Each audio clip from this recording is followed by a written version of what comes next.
दोस्तों, जिस प्रकार दिन और रात एक साथ नहीं हो सकते हैं, जिस प्रकार अंधेरा और उजाला एक साथ नहीं हो सकता है, जिस तरह कोई भी दो विरोधी चीजें एक साथ नहीं रह सकती हैं, उसी तरह प्रेम और भय एक साथ नहीं रह सकती हैं। अब हमें यह देखना है कि हमारा जो इष्ट है, हमारे जो माता और पिता हैं, हम भगवान के जिस स्वरूप की आराधना करते हैं, उनके प्रति हमारा प्रेम है या हम उनसे भयभीत होते हैं। क्योंकि हम जिससे भयभीत होते हैं, उससे हम प्रेम नहीं कर सकते हैं, और जिससे हम प्रेम करते हैं, उसका हमें कोई भय नहीं होता है। तो हमारे जीवन का उद्देश्य होता है कि इन संसार के सारे भय को निकाल फेंकना, संसार में निडरता को प्राप्त करना हमारे जीवन का लक्ष्य होना चाहिए। यही साधना हमें सिखाती है। तो ईश्वर से प्रेम हमारा कैसे उत्पन्न हो, तो उसके लिए क्या जरूरी है? तो उसके लिए जरूरी है कि सबसे पहले इसका अभ्यास हम करें कि अपने माता पिता और अपने परिवार से प्रेम करना सीखें। क्योंकि ईश्वर तो सब जगह विराजमान है। हमारे सारे ग्रंथ कहते हैं, रामचरितमानस में गोस्वामी तुलसीदास जी कहते हैं कि हरि व्यापक सर्वत्र समाना, और प्रेम से प्रकट होए भगवाना, सिया राम मैं सब जग जानी, करहूं प्रणाम जोर जुग पानी, एको ब्रह्म द्वितीयो नास्ति, अखंड मंडलाकारम व्याप्तम येन चराचरम। कि वो परमात्मा अखंड मंडलाकारम, इस संपूर्ण ब्रह्मांड के व्याप्तम येन चराचरम, वो परमात्मा चर और अचर सब में व्याप्त है।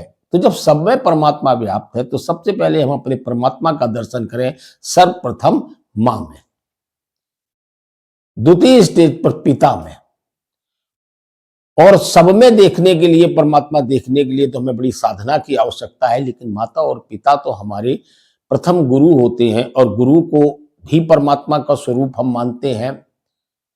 गुरु ब्रह्मा गुरु विष्णु गुरुदेवो महेश्वरा, गुरु साक्षात पर ब्रह्म तस्मै श्री गुरुवे नमः।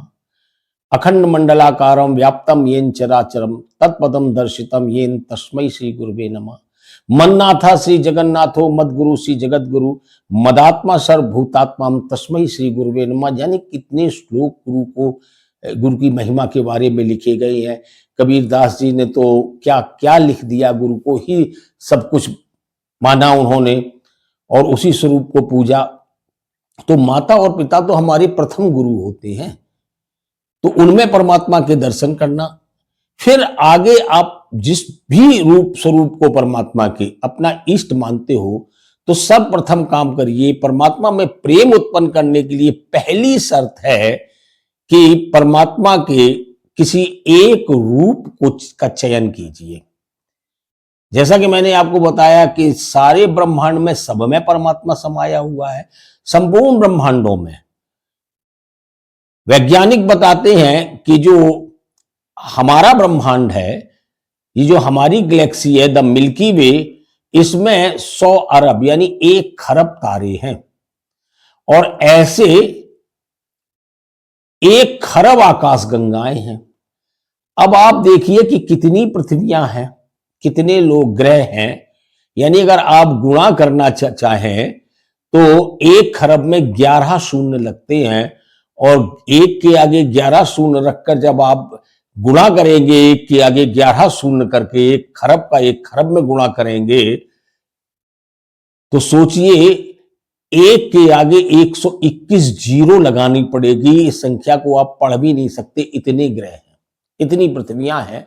और अगर एक ब्रह्मांड में 1 तारे में अगर जीवन है, तो हो सकता है, कोई नहीं जानता है, वैज्ञानिक शोध में लगे हुए हैं, शायद कभी खोज निकालें कि हर ब्रह्मांड में कम से कम 1 पृथ्वी हो, तो कहीं और भी जीवन हो सकता है। परमात्मा तो वहां भी विराजमान है, वहां के भी एक एक कण में, सारे ब्रह्मांडों के कण में वो व्याप्त है। तो उसका तो बहुत बड़ा विराट रूप है।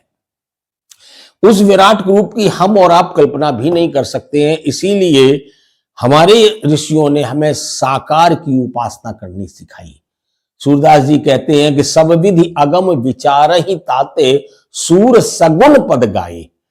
कि भाई वो जो निराकार परमात्मा है, वह तो सब विधि अगम है, उसे ना इंद्रियों के द्वारा जाना जा सकता है, ना उसका वर्णन किया जा सकता है, ना उसको समझा जा सकता है। वह तो हमारी प्रज्ञा से परे है।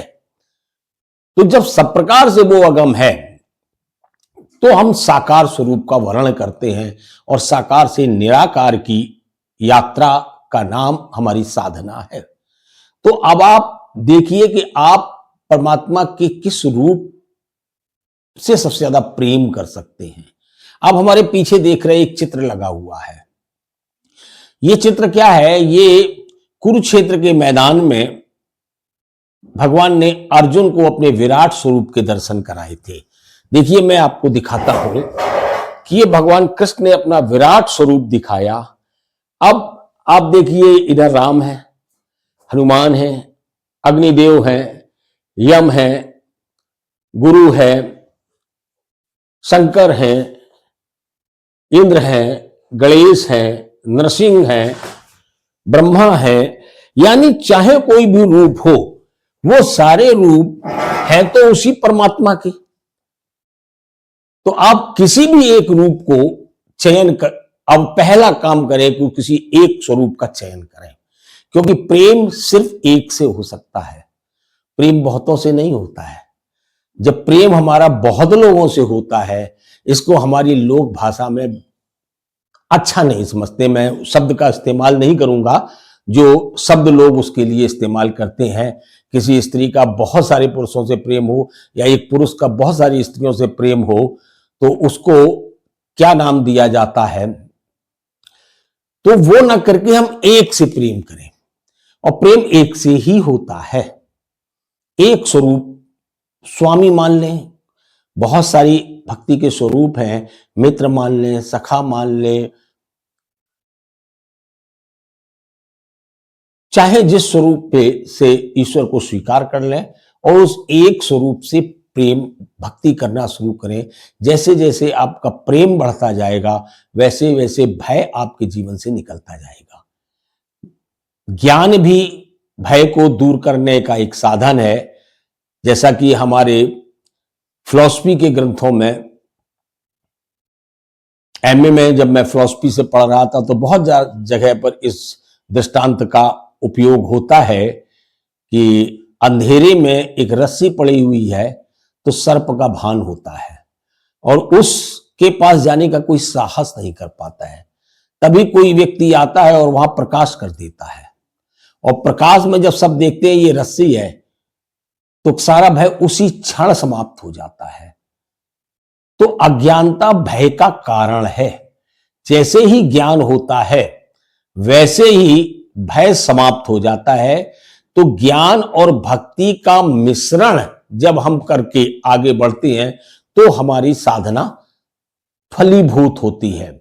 तो दोस्तों, अपने शास्त्रों का अध्ययन करिए, अपने शास्त्रों का श्रवण करिए, मनन करिए। केवल सुनने से कुछ नहीं होगा। यदि आप उसको अपने जीवन में उतारोगे, तो आप उसका आपको लाभ मिलेगा। आप सुनते रहिए, जीवन भर सुनते रहिए, लेकिन आप केवल सुन रहे हैं और आपके जीवन में उसका कोई प्रभाव नहीं हो रहा है, तो फिर ये चीज आपके जीवन को परिवर्तित नहीं कर पाएगी। आप थोड़ा पढ़िए, थोड़ा सुनिए, लेकिन उसको अपने जीवन में उतारने का प्रयास करिए। ईश्वर के प्रति अपने प्रेम को बढ़ाइए, और जितना आपके अंदर प्रेम बढ़ता जाएगा परमात्मा के प्रति, उतनी आपके अंदर सकारात्मकता बढ़ती जाएगी। और उसका लाभ आपको क्या मिलेगा? आपको स्वास्थ्य में भी लाभ मिलेगा। आप स्वस्थ होने लगेंगे, क्योंकि जब हमारा परमात्मा के प्रति प्रेम हो जाता है, तो हमारे अंदर हम बहुत बड़ी ताकत अपने अंदर महसूस करते हैं। फिर हमें दुनिया का भय समाप्त हो जाता है। जब भय समाप्त हो जाता है, तो चिंताएं समाप्त हो जाती हैं, बेचैनी समाप्त हो जाती है, और तमाम ऐसे जो नकारात्मक भाव आते हैं, लोगों से घृणा, द्वेष, ईर्ष्या, मद, मत्सर, अहंकार, ये सब समाप्त होने लगता है जैसे जैसे प्रेम अपना विस्तार पाता है। और यही जो नकारात्मक फीलिंग्स होती हैं, ये हमारे अंदर बीमारियां उत्पन्न करती हैं। जितना ज्यादा चिंता परेशानियां होंगी, उतना ही हमारा बीपी ऊपर नीचे होगा, हमें शुगर हो जाएगी, हमें अनिद्रा की बीमारी हो जाएगी, हमें डिप्रेशन हो जाएगा, जो आजकल की बड़ी समस्याएं चल रही हैं। तो इन सबका की एक रामबाण दवा है परमात्मा से प्रेम। अपनाइए इसको और प्रेम की महिमा को समझिए और सबसे पहले शुरुआत करिए अपने माता पिता से, अपने परिवार के साथ प्रेम करके। उनमें परमात्मा के स्वरूप को देखिए, उनमें भी परमात्मा है। परमात्मा तो आपके भी अंदर आत्मा के रूप में विराजमान है, आत्म रूप से परमात्मा आपके अंदर भी है। लेकिन आप यात्रा करिए साकार से, और साकार में सबसे अच्छे हमारे पास माता पिता और गुरु होते हैं। उनकी आराधना के साथ, उनके साथ आप परमात्मा के किसी एक स्वरूप का चयन कर उसके प्रति अपना समर्पण लाइए। प्रेम परमात्मा आपके अंदर उत्पन्न करेगा और आपके जीवन का भला होगा।